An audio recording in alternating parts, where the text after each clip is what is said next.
Thank you for coming this evening. Glad that you could join us as we continue our study in the Psalms, beginning in Psalm 61. If you'd like to open your Bibles there, please. We're continuing Psalms that were written by David. And all three of our Psalms that we plan to look at this evening are similar in the sense that they're all talking about God's help for our troubles, how that God can help us with our problems. The rock that is higher than I, that we just sang about, we'll study about it as we study as well. Last week, we talked about how that David viewed God as his defense in his trouble. You remember how that he was surrounded in his house by men that Saul had sent to kill him, and he compared it to dogs surrounding him, but he trusted God to help him. And then Psalm 60, he was talking about how that God accepted the nation of Israel, those described various areas of Israel that belonged to him, but those surrounding nations were enemies, and God would care for his people, but the help of man, he said, was useless. So tonight we look at it beginning in Psalm 61. Questions, comments before we begin with Psalm 61? Okay, let's go ahead and read the psalm then, please, Psalm 61. Who'd like to read Psalm 61 for us, please? Bill, please, Psalm 61. Hear my cry, O God, attend to my prayer. From the end of the earth I will cry to you. When my heart is overwhelmed, lead me to the rock that is higher than I, for you have been a shelter for me, a strong tower from the enemy. I will abide in your tabernacle forever. I will trust in the shelter of your wings. For you, O God, have heard my vows. You have given me the heritage of those who fear your name. You will prolong the king's life, his years as many generations. He shall abide before God forever. O prepare mercy and truth, which may preserve him. So I will sing praise to your name forever, that I may daily perform my vows. All right, so he begins question number 5, using an illustration in the first 3 verses. So that's what illustration that he uses, and of course we've just sung about it. What's the illustration in those first 3 verses? Steve? You describe God as a rock. God is a rock. He's comparing God to a rock, and so I ask you then, of course, what is the significance of that? What other places do we read about it, and what's the point of the illustration? Some comment on what it means, or give us other passages that the illustration is used. We've seen it obviously a number of times in the Psalms. Steve? In the place of safety, in Psalm 18 and 2, the Lord is my rock, and my fortress, and my deliverer, my God, my strength, in whom I will trust, my shield, in the horn of my salvation, my stronghold. All right, see all those different terms, thank you, Steve, all those different terms that explain the concept of the rock, a shield, protection, and so forth. That's the idea, okay? Other passages or other comments on the meaning of the illustration, Rick? Well, over in 1 Corinthians chapter 10 and verse 4, it says, and all drank the same spiritual drink, for they drank of that spiritual rock that followed them. That rock was Christ. It's interesting, if you thought about it for a while, how many aspects of the Old Testament involve rocks or stones. Even the Ten Commandments written on tables of stone. Rocks, stones had a lot of significance in different circumstances in the Old Testament. And here, in this case, the significance of it, as Steve has explained, is protection, security. Going back to verse 2, he says, lead me to the rock that is higher than I. What are your thoughts about why he wanted a rock higher than he was? What's the idea of the significance of a rock higher than I am? What were your thoughts as you studied that? A rock higher than I. Sharon? Well, obviously, you don't get too much protection usually from a little pebble. You need something big in order for it to be strong and for you to hide behind it or be protected by it. And in this case, I suspect that higher has kind of the double meaning that we tend to think of God as being above us, so it has kind of that implication as well. Okay. All right. So it isn't going to do you much good to try to hide in a rock that's smaller than you are. So often David was hiding in a cave or a cleft in the mountainside, but it has to be something bigger than you in order to protect you, in order to shield you. Other comments on the idea of the rock that's higher than I, Bill? Proverbs 18, verse 10. The name of the Lord is a strong tower. The righteous run to it and are safe. Good, excellent, okay. And there's lots of passages just similar to the ones that Steve and Bill have read. Okay, other comments on the significance of the first three verses, the illustration and the rock as a shelter. Verse 3, a strong tower from an enemy. Okay. Other comments? Frank? Another one about the rock in Deuteronomy 32, verse 4 reads, He is the rock. His work is perfect, for all his ways are justice. A God of truth and without injustice, righteous and upright. Righteous and upright is he. Okay. Okay, so again, the idea even of strength and security. Okay, so we have this illustration. Now, again, I'm not sure. The recent Psalms that we've been studying, we had information to help us to have some idea of the circumstance, the time in David's life when he was facing the problems, but I don't know what the situation was with regard to this one. Perhaps it's just a general concern about protection from his enemies, but in any case, once again, it is a concern for a need for protection and shelter and so on. So question number 6, then verses 4 and 5, he makes a commitment to God. What is he promising to God in verses 4 and 5?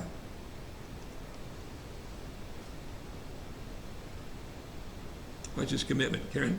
He'll abide in God's tabernacle and trust in the shelter of his wings. Okay.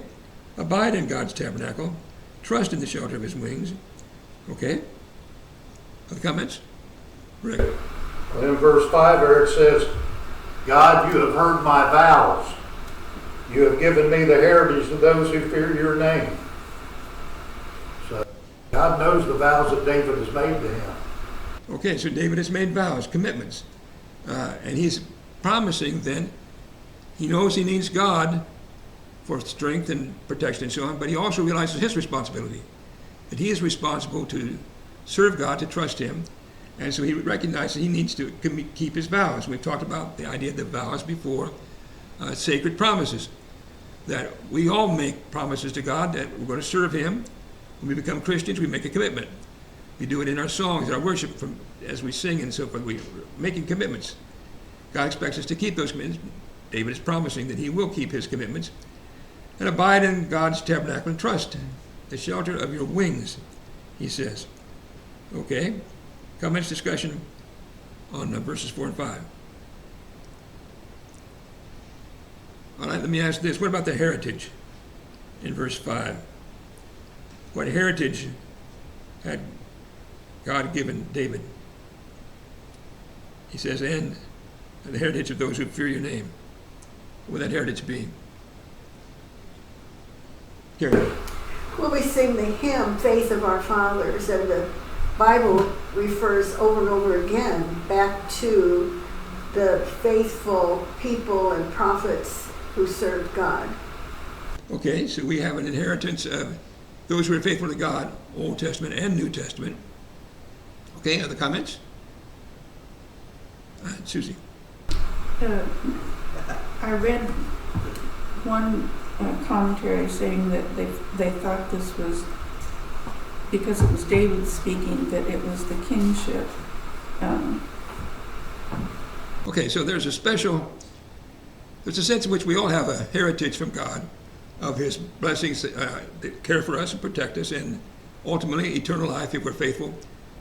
But if you go back in the Old Testament, there are some specific inheritances involved, going back to Abraham, the promise to all of Abraham's descendants through his seed, and ultimately to us in his seed all nations of the earth would be blessed through Christ, but specifically David, that his descendants would be on the throne as if they were faithful and ultimately again fulfilled in Christ. So it's very likely that those things are at least included in this heritage that David refers to.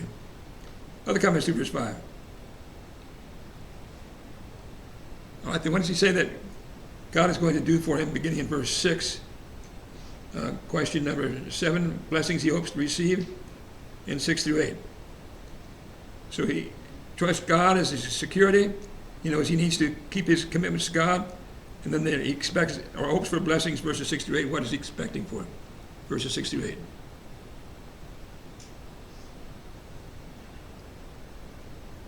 8. Steve. Prolonged life and reign as king. Okay, first of all, he has a long life. And he's reigning as king. Did I see some other hands? Okay, so he's hoping that God will prolong his life and that he will abide before God forever. Mercy and truth to preserve him. Verse 7. And what will David do then as a result? If God will bless him as as David is asking for, what is his commitment then in verse 8 that he will do? What does he commit himself to, Susie? That he would daily perform his vows and sing praises to God's name forever. Okay, so again, he's going to perform the vows and praise God. All right, so God is keeping promises to us, blessing us. We have responsibility to serve him, to give him praise and express appreciation for the good things that he does. Other questions, comments on this Psalm 61? Again, these ideas, many of them are things we've seen before, and we'll see again as we go through the Psalms. Okay? All right, move on to 62 then. Who'd like to read Psalm 62 for us, please? It's a longer psalm. Who'd like to read Psalm 62 for us, please? Steve, please. Truly my soul silently waits for God. From him comes my salvation. He only is my rock and my salvation. He is my defense. I shall not be greatly moved. How long will you attack me? You shall be slain, all of you, like a leaning wall and a tottering fence. They only consult to cast him down from his high position. They delight in lies. They bless with their mouth, but they curse inwardly. My soul waits silently for God alone, for my expectation is from him. He only is my rock and my salvation. He is my defense. I shall not be moved. In God is my salvation and my glory, the rock of my strength, and my refuge is in God. Trust in him at all times, you people. Pour out your heart before him. God is a refuge for us. Men of high decree are a lie. If they are weighed on the scales, they are altogether lighter than vapor. Do not trust in oppression, nor vainly hope in robbery. If riches increase, do not set your heart on them. God has spoken once, twice I have heard this. The power belongs to God. Also to you, O Lord, belongs mercy, for you render to each one according to his work. Okay.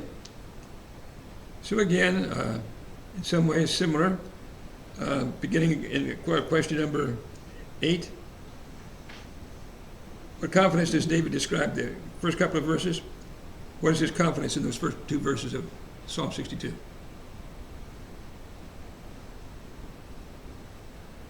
Frank.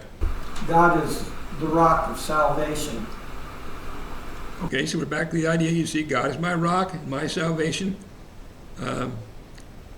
He is my defense, and we see that idea several times, or at least a couple times that we saw earlier in the earlier psalm. The idea, God is my defense, he's my protection, and so my soul waits for God. Okay? Comments on the first two verses. It says he will not be greatly moved because he trusted God to care for him. Now he begins, and more specifically, and again, I don't know what the circumstances is in this psalm, as we did with some of the other psalms. This one, I'm not sure what he's talking, a specific situation. But he has a problem. Somebody is creating problems for him. Verses 3 and 4. Question number 9, how had enemies treated him? How is he being treated according to verses 3 and 4? Steve. They try to bring him down with lies and deceit. Trying to bring him down. They consult to cast him down, verse 4, from his high position. They delight in lies, they bless with their mouth, and they curse inwardly. Okay?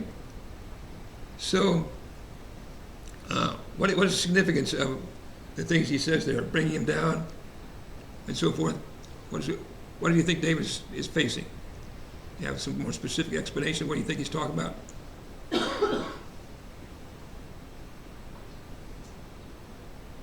Terry, didn't see your hand there, sorry. Well, they're using lies and hypocrisy, so it's somebody who wants to turn people against David. Okay. Someone who's trying to bring him down. For David is king, or if it's before he became king and he's destined to become king, somebody's trying to keep him from the position that he's destined to hold and that God has promised to give him. Somebody doesn't want him in that position. They're trying to bring him down. Okay? Other comments?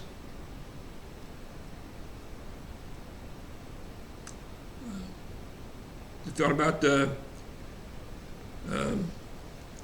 let's see, there was a point especially. Oh, okay. They delight in lies, Terry talked about. They bless with their mouth, but they curse inwardly. What is that describing? The idea of someone blessing with the mouth, but cursing inwardly. Susie. Hypocrisy. All right. Hypocrisy and pretending to be a friend. Pretending to be on David's side. But in fact, they're hoping he will fall, that he will be defeated. So it's a false friend. Okay, whoever it is, whatever the situation is. So they're lying and they're pretending to be on his side or to be helpful to him when in fact they're trying to bring him down. Okay, other comments on 3 and 4. Susie. In verse 3, the second part, you shall be slain, all of you, like a leaning wall and a tottering fence. Now, when I was studying this, I saw two different thoughts on it. That you, referring to you, the people who are against David, you'll be slain like a leaning wall or a tottering fence. But then another thought was that you attempt to murder me like a leaning wall or a tottering fence. I don't know that it really matters because either, I suppose, could be said. But I wondered what you thought. Okay. Comments on the leaning wall and the tottering fence. Who is it referring to? Thoughts on that? Terry. Well, in the English version, it says, how long will all of you attack a man to batter him like a leaning wall or a tottering fence? Okay, so we have a translation issue there. Yes. Yeah. Some translations make it sound like it's the enemies are like a leaning wall and tottering fence. Some is that they're hoping that David will be like a leaning wall and tottering fence. So I really can't answer the question. It's a translation issue. And like you said, Susie, it really would be true either way. Other comments on it? Yeah, I noticed that too when I studied, but I don't have the answer to it. Okay. All right, let's move on. Verses 5 through 8, question number 10. Again, his confidence. What is his confidence? Verses 5 through 8. What confidence does he express in God? Verses 5 through 8. Frank. Again, God is the rock of salvation, a defense and strength, a refuge, and David will trust in him at all times. But again, the idea of trusting God. My expectation is from him, wait for him. There's that concept we've seen so many times. Put your trust in God, be patient, and have faith in him. He only is my rock and my salvation, my defense. I will not be moved. He is my salvation, verse 7, rock of my strength. Trust him. Pour out your heart before him. He is a refuge for us. Comments to verses 5 through 8. I hope we're being strengthened in our understanding and our appreciation of the need to trust God with our problems. If there's any lesson that we should get from the Psalms, that should be one that would come across it. Again and again, when we have difficulties and hardship in life, don't think you need to deal with that yourself alone. You may get help from loved ones, family members, or other Christians, and that's good.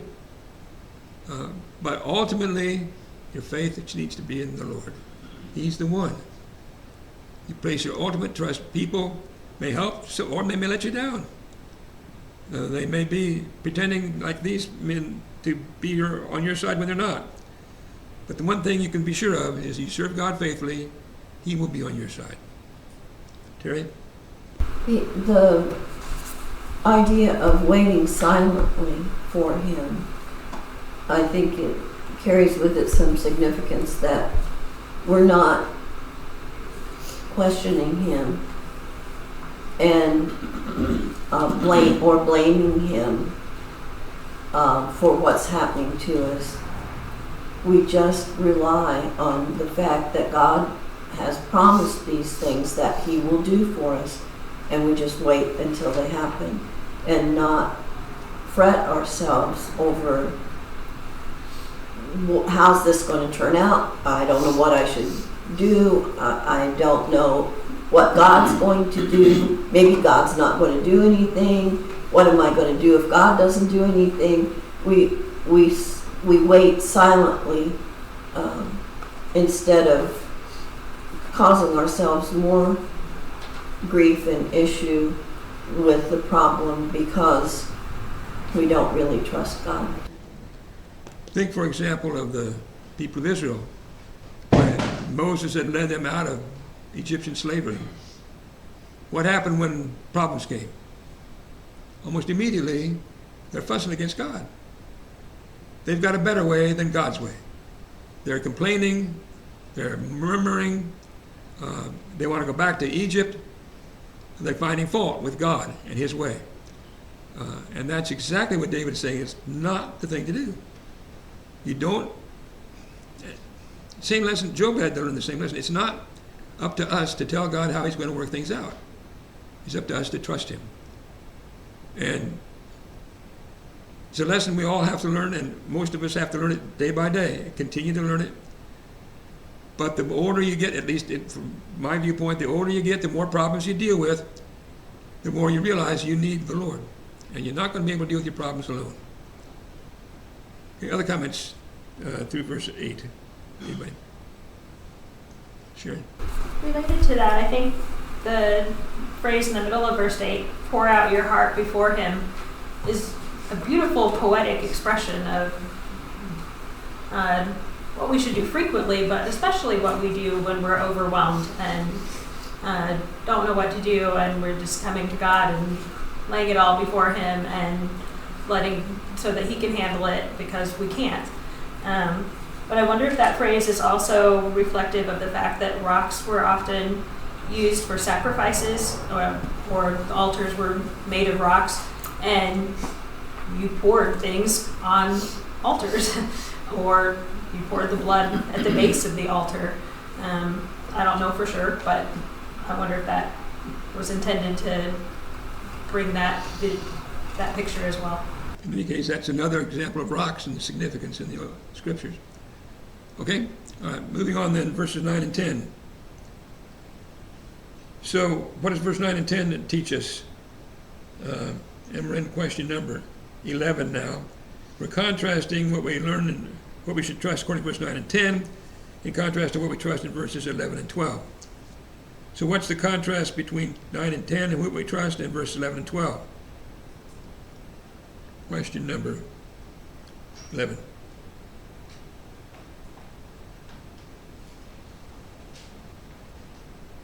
Susie. Well, the contrast to me is that man, whether he's of low degree or of high degree, he's worthless. He's like a vapor, transitory, can't be relied upon. Whereas God is, all power belongs to Him, and in Him we can trust. Okay. So on one hand, you have a people and their power, their ability, compared to God and His power, His ability. Any other comments? What else do you see in those verses contrasted? Frank? These men that trust in oppressing other people and trust in the riches that they gain by robbery and treachery are a vapor that's not going to last. Okay. So it's not just men, it's men who mistreat other people, oppress other people, rob from other people, trust their riches, set their heart on them. They think that's success in life. They think they're going to get ahead, get what they want, have a good life by taking improperly what belongs to other people. They think they're going to get away with that. And that's not the way to go. That is, again, if you weigh it in the balances, they're altogether lighter than vapor. If you have a scale and you're trying to weigh something, and on the one side you have vapor, how much weight is it going to have? What's it going to do to the scale? Nothing at all, right? It has no strength or power to it at all because it's so lightweight. That's the way people are, especially people who are wicked. But what about in verse 9? What kind of people does he describe in verse 9? Who are like a vapor? No? Men of low degree are a vapor. Right, men of low degree are a vapor. But what else? Who? Men of high degree are alive. Okay. So it doesn't matter, you're low degree, high degree, either way, you're not very powerful. It's not. You can't look to yourself. People may look to you and say, oh, this is an important person. Or you may think people, oh, he's not very important. Either way, ultimately, what's important is God. You can't trust in human ability. You must trust in God. Okay? Other comments on 9 and 10? It doesn't matter what your social status is. Social status, what people think of you, what wealth you have, how highly what your reputation is. None of that is really a source of strength. Certainly not if you got it improperly, verse 10. How about verse 11 and 12?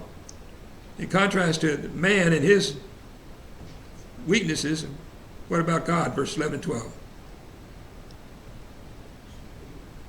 Steve? It speaks of the reliability and justice of God.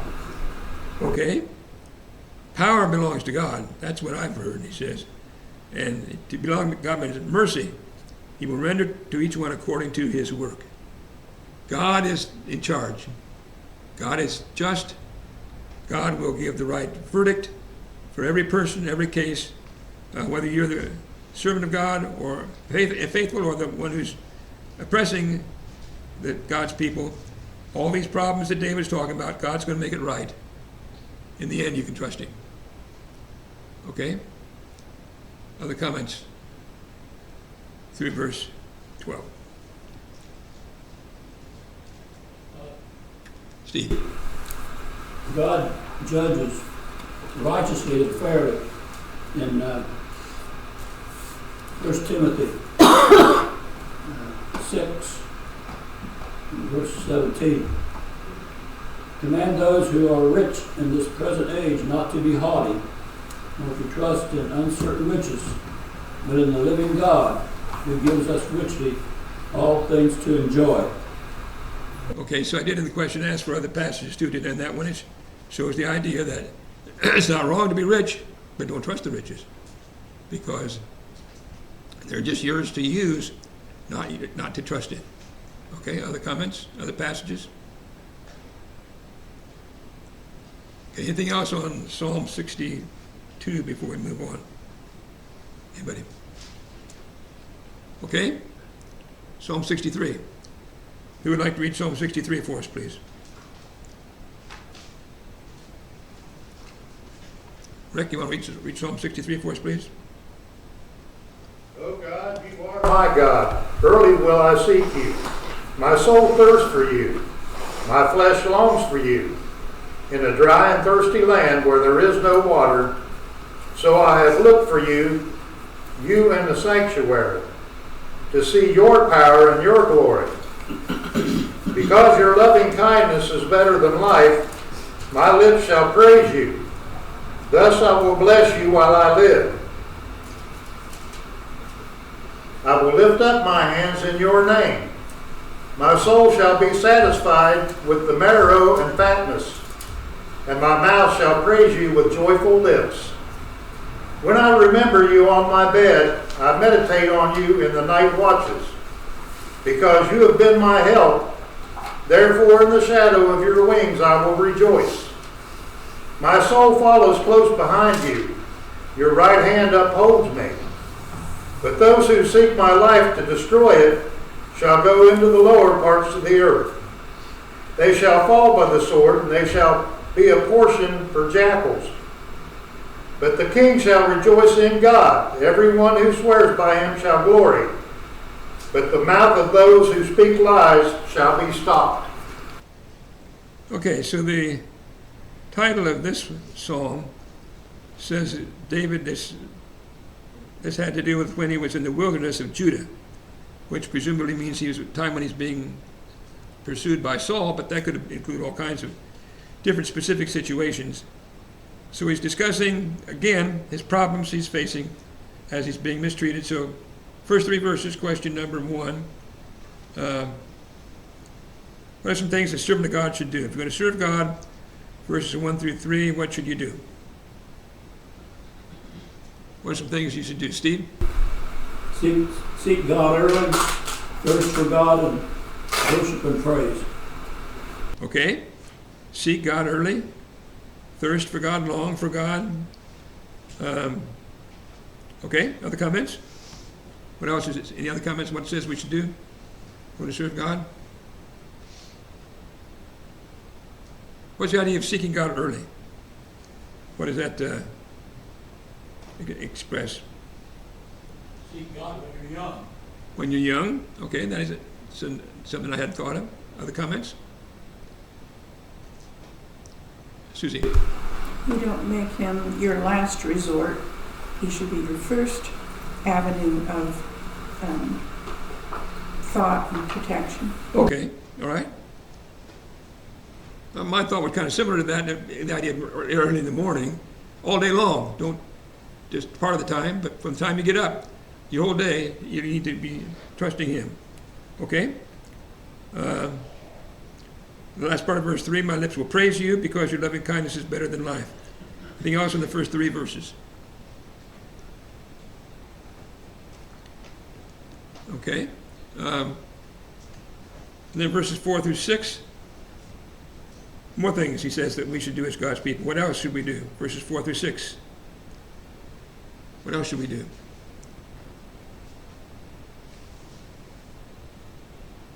Steve, Frank. Lift up hands in praise to God and meditate on God and His ways in the night. Okay. Remembering God in my bed at night, verse 8. Meditate, night watches. Okay. Lift up my hands to your name. Okay. Praise you with my mouth, my lips, verse 5. Other comments on our responsibility to God. What is it? Okay, we got verse 7 then. In the shadow of your wings I will rejoice. My soul follows close behind you. Your right hand upholds me. What's the idea of in the shadow of God's wings is rejoicing? Rejoicing in the shadow of God's wings, Karen? Protection. Protection. And what illustration is it referring to? What does it bring to your mind? In the protection, in the illustration. Karen? As Jesus referred to this as a mother hen gathers her chicks under her wing. Right, which is where I got the illustration. Both ideas, it seemed to me, are there. The shadow of your wings I will rejoice, my soul follows close behind you.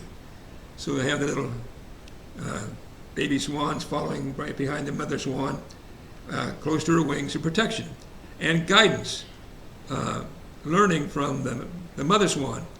And that's you and I from our Lord. Seeking to stay close. Don't wander away. Stay close for protection, guidance, to learn to be what we need to be. Okay? Other comments on verses through verse 8. Okay, then we continue. What about what will happen to those who are these enemies then? Verse 9 and 10. What will happen to the enemies?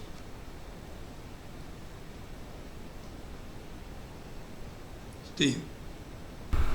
They'll face defeat and dishonor, and God's servants will experience joy and glory.